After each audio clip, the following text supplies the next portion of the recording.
Hello guys, good morning. आज चाहिँ बुधबार होइन, आज चाहिँ मजदुर दिवस भएको कारणले हाम्रो काममा पनि बिदा भएर हामी सबैजना फ्यामिली मिलेर कोठामा परोठा बनाएर खाना गइरहेको छौँ।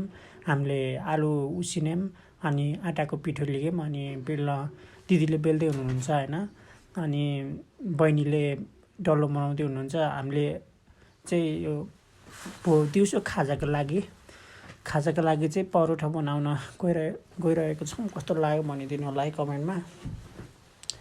हामीले कराईमा चाहिँ रोटी बनाउँदैछौँ होइन, हाँसो लाग्ने कुरो छ।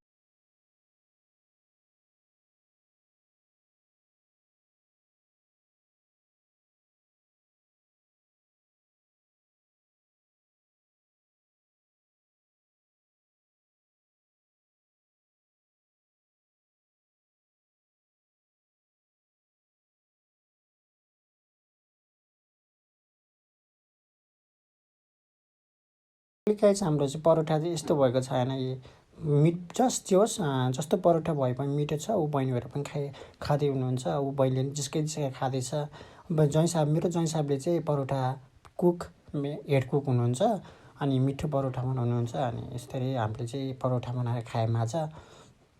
तपाईँहरूलाई भिडियो कस्तो लाग्यो भनिदिनु होला कमेन्टमा। ऊ बहिनीले जिस्काउँदै मलाई जिस्काउँदै खाँदैछ अनि दिदीहरूले पनि जिस्काउँदैछ मलाई चाहिँ एकदम मजा लागिरहेको छ। शनिबारको बसाइ भएको कारणले हामी सँगै बसेर खानेकुरा बनाएर खाँदा हामीलाई एकदम रमाइलो फिल भइरहेको छ। त्यसैले तपाईँहरूलाई भिडियो कस्तो लाग्यो कमेन्टमा भनिदिनु होला है, सब्सक्राइब पनि गरिदिनु होला है।